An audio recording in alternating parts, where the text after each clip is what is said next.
When we are young, we are taught that movement is everything. The world around us urges speed, success, growth, hustle, faster is better, louder is stronger, busier is more important. We race to accomplish, to accumulate, to prove we are enough. Life becomes a never-ending sprint, from achievement to recognition, from pleasing others to escaping our own discomfort. But somewhere along the way, often after heartbreak, loss, or simply the passing of time, we begin to wonder, what if the answers we seek aren't in the chase, but in the pause? In the later years of life, that wondering becomes knowing. Stillness, once mistaken for laziness or stagnation, reveals itself to be one of the most powerful forces on earth. In stillness, everything false falls away. In stillness, you meet yourself. Not your roles, not your title, not your identity in someone else's story, but your true eternal self. Quiet and steady beneath the noise of the world. And with that peace comes a deeper kind of joy, one that doesn't depend on circumstances, praise, or approval.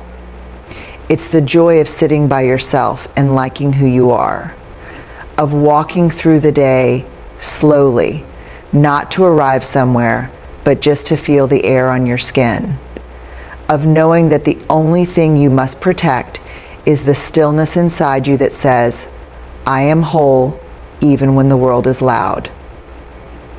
This kind of peace is not loud.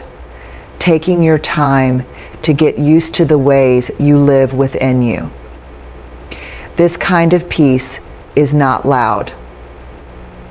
This kind of peace is not loud. Come to the table with the kindness. Come to the table with the kindness. It's not about the day. It's about living inside of the kindness that already is. Come to the table. It doesn't need to announce itself. It simply radiates. It becomes a force field around you, one that repels chaos, welcomes clarity, and lets only love in.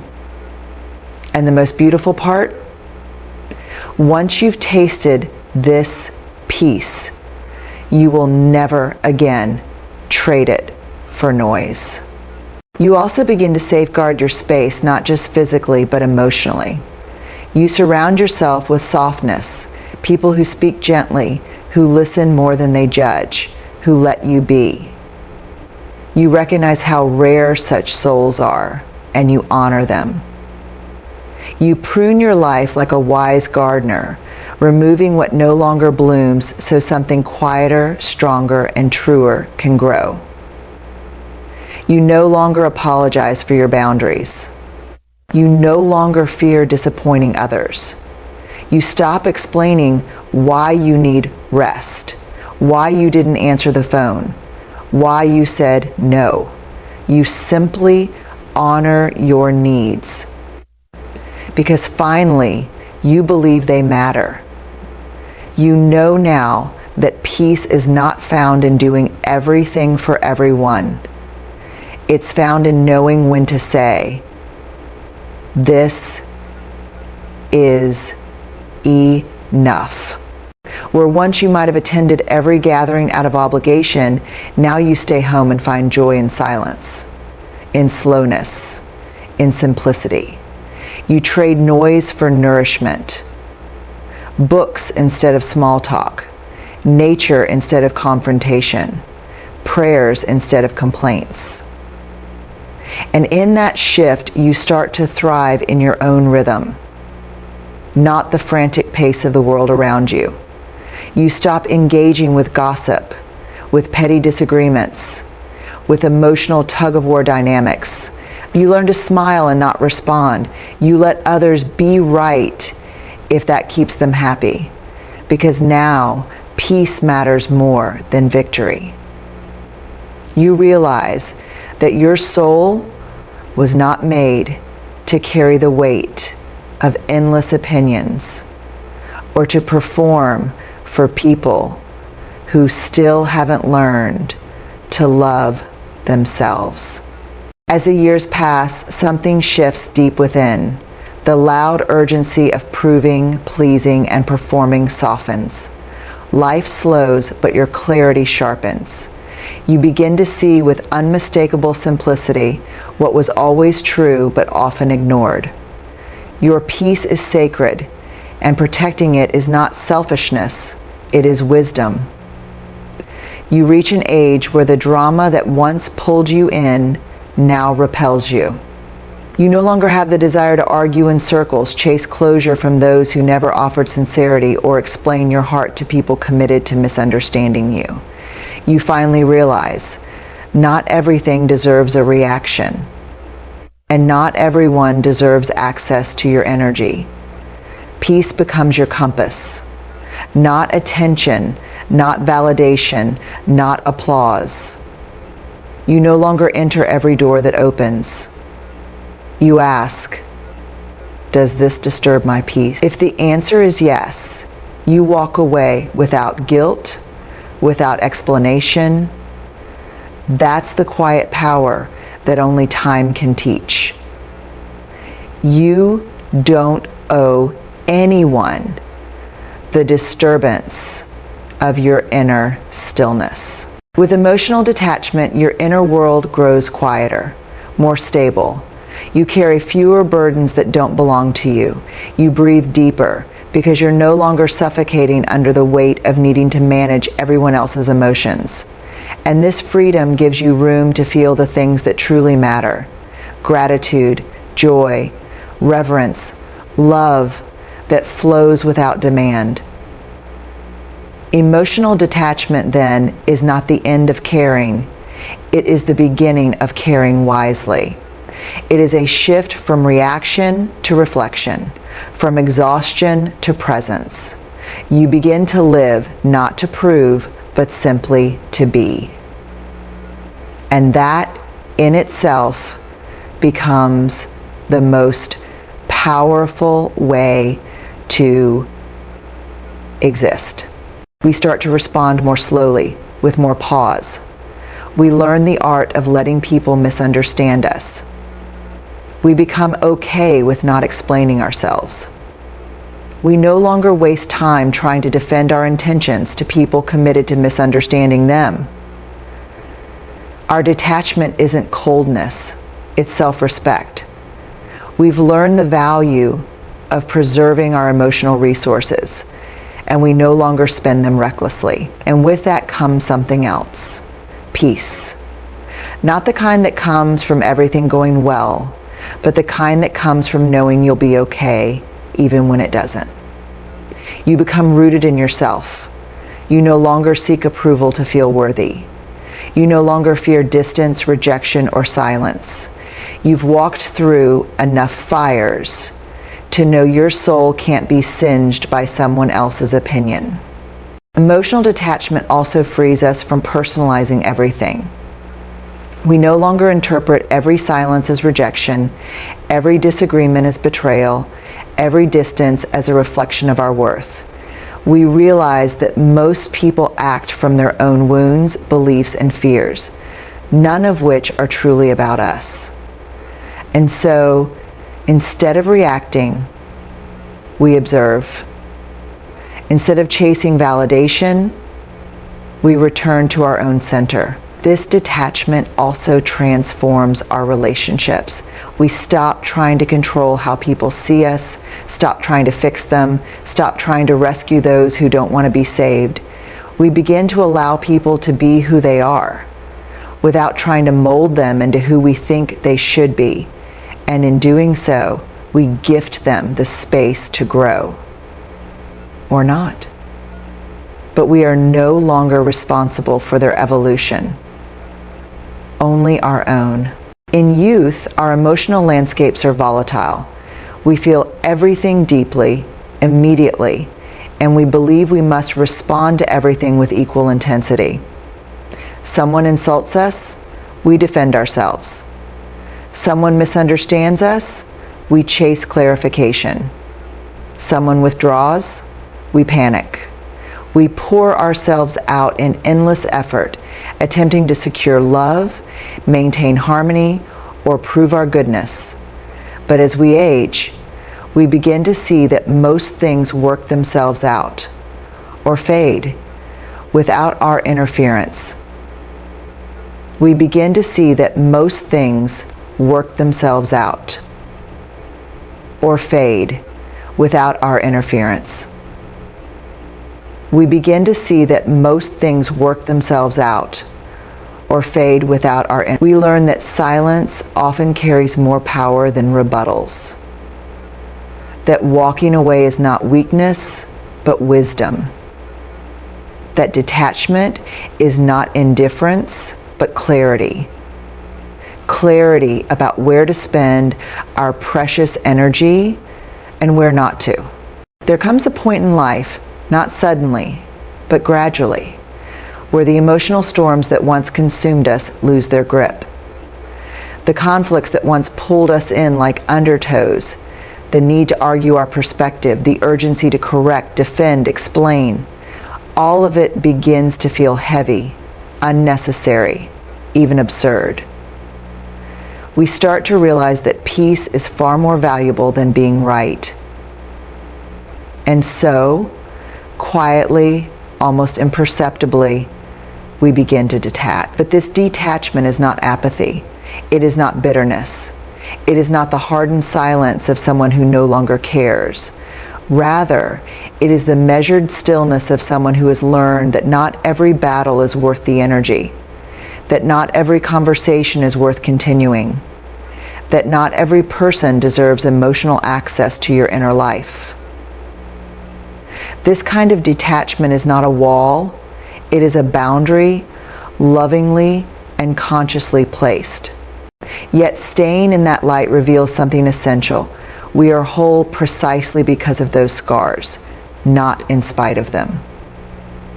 With each moment of self-acceptance, solitude shifts from adversary to ally, offering a mirror that reflects not deficiency, but resilience.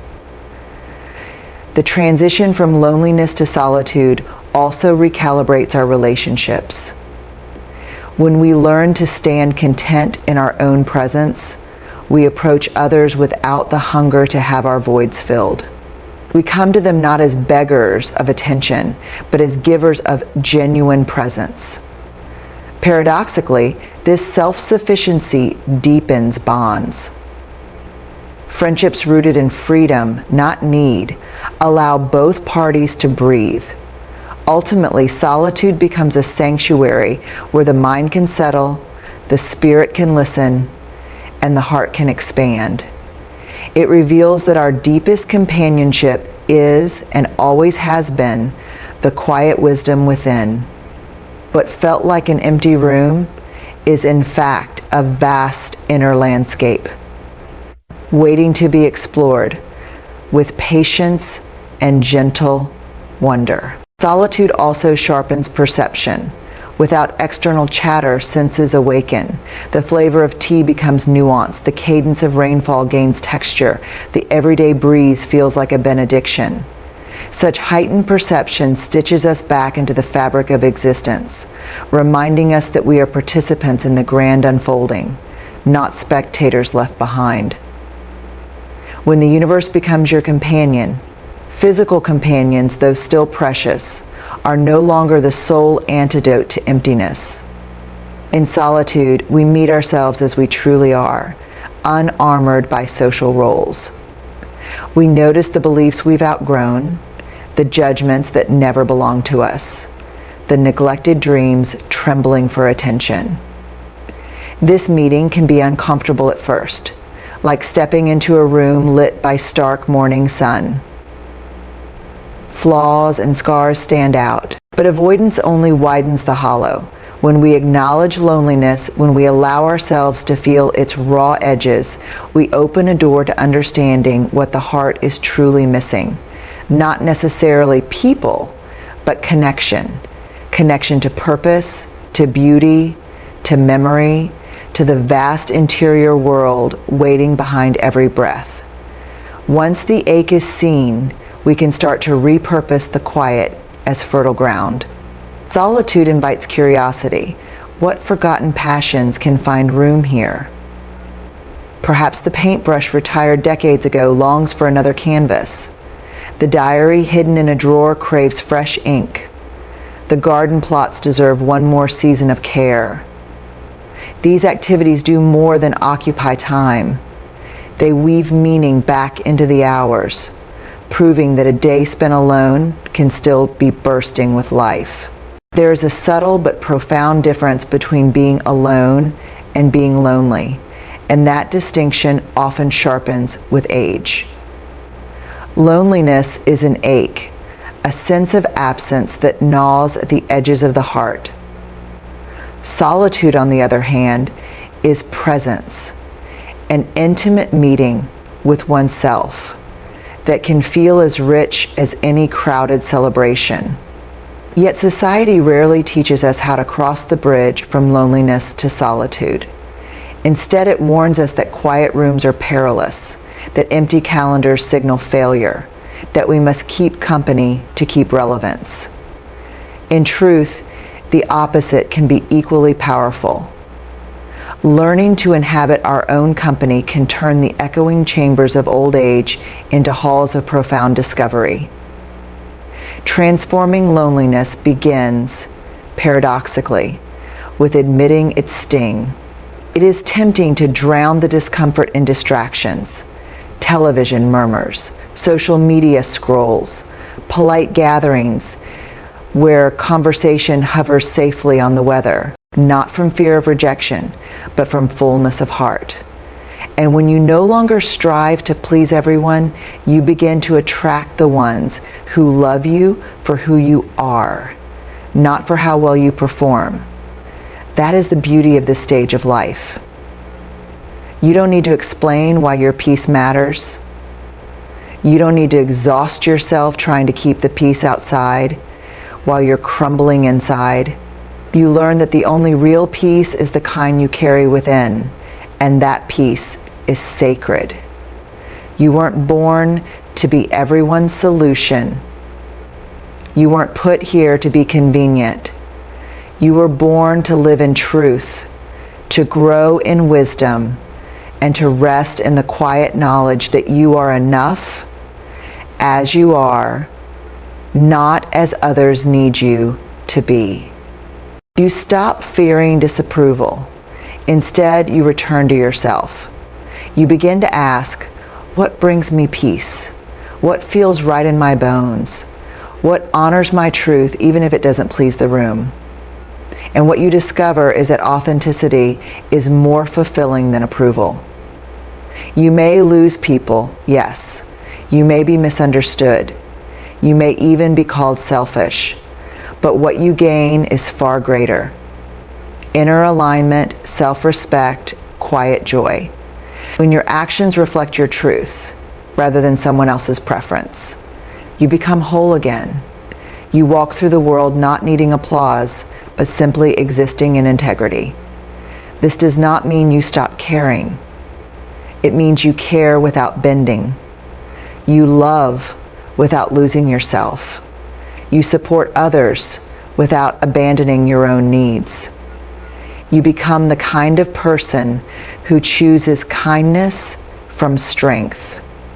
You smile when you're hurting, all to maintain harmony in rooms that don't honor your truth. And little by little, the weight of that self-betrayal becomes unbearable. In old age, we begin to see through the performance. We begin to count the cost of always pleasing, the friendships that felt one-sided, the family dynamics that drained us, the opportunities missed because we were too afraid to upset someone. We realized that no matter how kind, generous, or accommodating we were, someone always found fault anyway. That's the nature of expectations. They multiply and shift like sand. And no matter how well you mold yourself to fit one person's desires, someone else will always see you as lacking. There comes a time when you simply step out of that cycle, not in anger, but in clarity. You stop twisting yourself to make others comfortable. You stop chasing affection. One of the most liberating truths that emerges in the later seasons of life is this: you were never meant to please everyone. It takes years, sometimes decades, to shed the illusion that our purpose is to satisfy expectations, smooth over discomfort, be agreeable, be accommodating, be perfect. For most of our lives, we're conditioned to serve the comfort of others. As children, we're rewarded for obedience. As adults, we're applauded for being cooperative, flexible, self-sacrificing. But eventually, the soul begins to whisper something different. Your peace matters too. Trying to please everyone is a silent thief. It steals your identity, one polite compromise at a time. You begin to speak less of what you believe and more of what you think others want to hear. You say yes when you mean no. You show up when you're tired. Silence ultimately becomes an act of trust. We trust that conversation can pause without relationships crumbling, that problems can breathe without immediate solving, that our worth persists without self-promotion. In this trust, we grow humble, and humility is fertile ground for wisdom. It says, there are truths larger than my perspective, forces kinder than my striving, mysteries richer than my explanations. From such soil, compassion sprouts, first toward ourselves, then effortlessly toward others. And so, in the deepening hush of later life, silence is not a retreat, but a return to inner guidance, to cosmic rhythm, to the boundless grace that underwrites every fleeting sound of human life. We sense that the universe functions without our commentary, that seasons change, tides shift, and dawn arrives whether or not we announce it. In recognizing this, the ego loosens its grip, and we feel ourselves part of a vast order rather than isolated performers on a personal stage. Then there is the communion with the unseen. Call it prayer, meditation, or simply presence. Silence is the doorway through which the finite meets the infinite. Words, no matter how eloquent, create boundaries. Silence dissolves them. In that borderless expanse, we encounter a grace unconditioned by achievement. It asks nothing of us, speaks in no human language, yet assures us we are cherished beyond measure. To taste this grace even once is to understand why mystics retreat to deserts and poets cherish dawn. It is less escape than arrival. Intuition does not shout. It flickers like candlelight, illuminating the next small step rather than the entire path. It is in silence that its glow becomes visible. Beyond intuition lies memory, yet memory transformed. In noise, memories are merely stories we retell. In silence, they become teachers, showing patterns and lessons we missed when we lived them. Moments once dismissed or misunderstood reveal their purpose, like constellations connecting once scattered stars. Regrets soften into wisdom, and past kindnesses, both given and received, echo back as blessings, affirming that grace has accompanied us all along. Silence also tunes our ears to nature's counsel, the low rustle of leaves, the unhurried roll of distant thunder, the deliberate rhythm of our own heartbeat. These reminders draw us into harmony with cycles older than civilization. Silence is often mistaken for emptiness, yet it is anything but hollow. It is the quiet chamber where life's most profound melodies resound. In youth, we race to fill every gap with noise. Conversations, music, arguments, opinions. Believing fullness comes from sound. But with the slow unfurling of years, we discover that the grandest spaces, like cathedrals in night skies, are defined as much by what isn't there as by what is. Silence is the cathedral of the soul, an architecture built not from stone, but from breathless stillness. And within that sacred architecture, wisdom waits, patient and unhurried. When we finally sit without speaking, the first voice we hear is often the loudest, the restless chatter of the mind.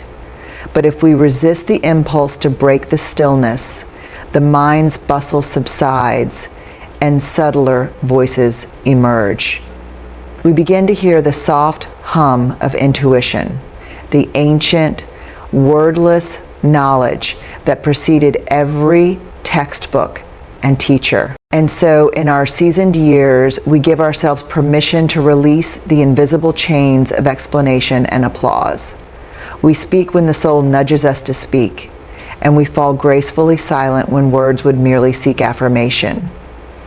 We no longer clutch at approval like a lifeline because we have discovered a deeper anchor within, the simple, unshakable fact of our own existence, sufficient and entire. Most of all, letting go safeguards our integrity. When the need to be understood dominates, we are tempted to revise our truth, to shrink or stretch it until it fits the mindset of the listener. But when we stop negotiating for validation, the truth can stand upright and unaltered, even if it stands alone. This steadiness radiates a quiet power.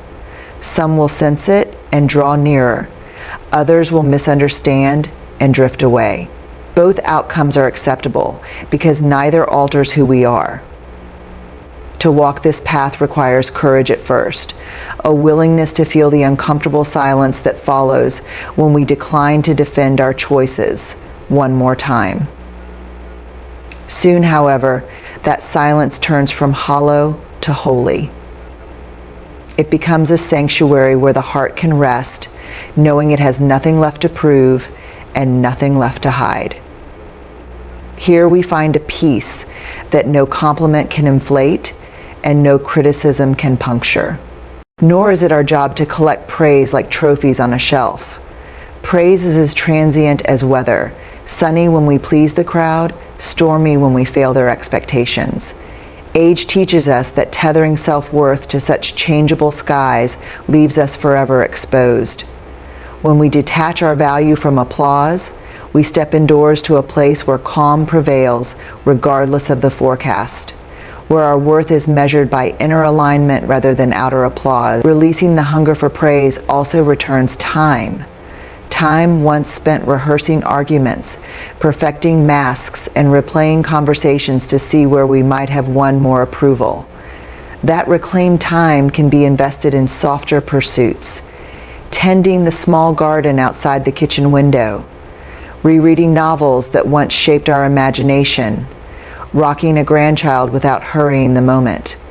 These are riches no audience can grant or revoke. There is a quiet freedom that visits us in later life, a freedom that whispers, you no longer have to explain yourself. For decades, we chase comprehension and applause, tailoring our story so that colleagues, friends, and even strangers will nod with approval. Yet one day, often without warning, we awake to realize that perfect understanding from others is neither achievable nor necessary. In that moment, we begin a different journey, the sacred art of letting go. Letting go of the need to be understood is not cynicism, it is clarity. We recognize at last that every listener filters our words through their own hopes, fears, histories, and biases. No matter how carefully we craft our sentences, their interpretation is always colored by experiences we cannot control. Trying to micromanage that process is like trying to calm the wind with our hands, exhausting, fruitless, and beneath the dignity of a soul that has earned its gray hair. In this stage of life, focusing on yourself becomes your right. You've earned it, not just through age, but through endurance. Through everything you've survived, through all the times you put others first while quietly falling apart. Now, it's your time. your space, your soul. And when you honor it, when you protect your mind and spirit as sacred ground, you discover something extraordinary. You don't need the world's validation to feel full. You need only to return to yourself, fully and without shame. And in that focus, your dignity returns. The kind of dignity that comes from honoring your limits, from refusing to be drawn into other people's chaos, from living a life that no longer depends on being everything for everyone, but on being true to yourself. This focus, this turning inward, also makes room for things you may have once abandoned. Creativity, curiosity, faith, self-discovery. You might find that as you focus on yourself, you return to painting, to gardening, to reading, to writing letters you never send. You might even find a kind of quiet joy that you had forgotten existed. The joy of simply being, of waking up with no pressure, no guilt, no performance. You no longer feel the need to explain your silence or justify your distance. You no longer feel guilty for choosing solitude over company or stillness over stimulation. You begin to understand that your value doesn't come from being available to everyone. Your value comes from how whole you feel when you are alone, from how safe you feel in your own presence, from how you treat yourself when no one is watching. Focusing on yourself doesn't mean cutting people off harshly. It means choosing wisely. It means listening to your body when it's tired, rather than pushing it to attend one more gathering. It means saying no without apology. It means allowing yourself to rest, not just physically, but emotionally. From all the roles you've played, the burdens you've carried, the identities you've upheld for others' comfort. Old age is when we finally stop and ask, at what cost? And it is in this sacred moment of reflection that we begin to see the need to focus inward, not as an act of selfishness, but as an act of survival, as an act of healing, as an act of preservation. Because the truth is, not everyone deserves a piece of you. Not everyone should have access to your mind, your heart, or your presence. Not every family member who calls themselves close actually respects your peace. Not every friend who laughs with you would weep for you. And not every conversation is worth having if it leaves you feeling small, confused, or exhausted. In old age, your energy becomes your currency. And unlike in youth, you can't afford to spend it recklessly. When you focus on yourself, your wellness, your peace, your comfort, you create boundaries that protect your mental health. As we grow older, something subtle but profound begins to happen. We start to reclaim pieces of ourselves that were once scattered across the needs, demands, and opinions of others. We start to remember the version of ourselves that existed before the world told us who to be. And with that remembering comes a shift. A powerful realization that the most important relationship we'll ever have is the one we have with ourselves. In youth and even in middle age, we're conditioned to give and give our time, our attention, our emotions, our sacrifices. We are taught that love is about giving, that family is about endurance, that loyalty is about selflessness. But somewhere along the line, often quietly and without warning, that endless giving begins to cost us something. Our joy, our identity, our health, our dignity. There is a kind of silence that screams strength. It is not the silence of defeat. It is the silence of someone who knows who they are and who doesn't need to prove it. Someone who walks away not because they're afraid, but because they're free. When you reach a certain age, you no longer need to react. You no longer need to be right. You no longer crave validation. You begin to understand that silence is a response to sometimes the most powerful one. And when you start living in that kind of silence, you stop living for others' noise. You begin living for yourself. Silence teaches us patience. It teaches us observation. When you stop talking, you start seeing. You start understanding people not by what they say, but by what they don't say. You begin to read the room, the body language, the energy behind words. You begin to understand the unspoken. This is the realm of the wise, not the loud. Silence is also where healing happens. Words can open wounds, but silence gives them time to close. In your quiet moments, you begin to reflect, not react. You begin to process emotions deeply, not defensively.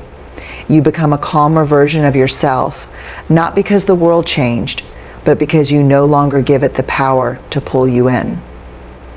And sometimes silence is an act of love. Not every truth needs to be spoken to be known. Not every wrong needs to be corrected, to be resolved. Sometimes silence says, I value this relationship more than this argument. Or even, I trust time to reveal what I cannot. In youth, we are taught to speak up, to assert ourselves, to make our voices heard. And yes, there is value in that. There is courage in self-expression. But with age, we learn that there is also courage in restraint. There is great wisdom in not responding to every insult, every foolish opinion, every emotional trigger. There is maturity in choosing not to engage. You don't lose anything by staying silent, but you protect a great deal. You protect your dignity. You protect your energy. You protect your peace. Because once you open the door to certain conversations, you invite in confusion, tension, sometimes even damage. And for what? To win an argument? To prove a point? What good is a victory if it costs you your calm? There comes a time in life when you no longer wish to argue, to correct, to justify, or even to respond. That time often arrives with age, when the noise of the world no longer excites you, and the battles that once seemed worth fighting now feel like distractions. Silence, which once felt awkward and empty, suddenly becomes your greatest companion. It becomes a warm, comforting room you can enter any time you no longer wish to be pulled into the chaos of others. Many misunderstand silence. They think it's weakness. They assume it's the sign of someone who has no words left or someone who has surrendered. But those who truly understand life, those who have seen its cycles, suffered its losses, and felt the weight of words that cannot be taken back, know that silence is a form of power. Not the kind of power that demands attention, but the kind that protects your spirit from unnecessary harm. And when you finally stop caring about how you're seen and start focusing on how you feel, you open the door to a life that is no longer performative, but authentic. A life where you can drink tea slowly. A life where you can sit in the sun without guilt. A life where you no longer need to be right to feel whole. That is the peace we earn with age. That is the treasure found in letting go of opinions and focusing instead on your own gentle, quiet center. We live in a time when opinions are louder than truth, where people speak before they listen, criticize before they understand. And if we keep bending ourselves to meet every comment, every critique, we will break. Especially in old age, when our time becomes more precious and our energy more limited, We cannot afford to waste our days chasing approval. We cannot spend our final seasons trying to convince others of our worth. We must reserve that space for peace. Peace doesn't come from being liked. It comes from liking who you are when no one is watching.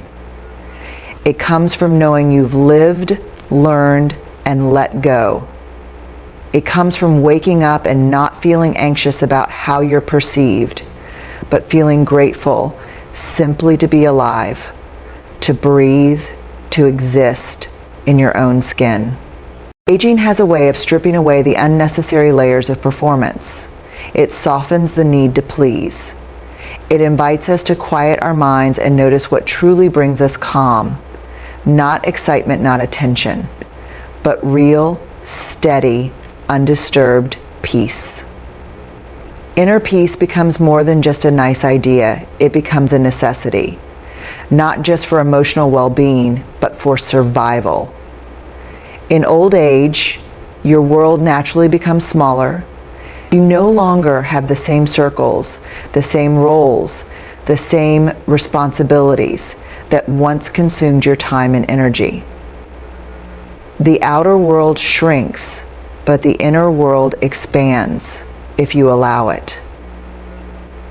In that expansion, you begin to realize that the most valuable thing you own is not your house, not your bank account, not your legacy, but your peace of mind, that quiet center inside you that doesn't shift with judgment, that isn't disturbed by gossip, that remains whole, even when others misunderstand you.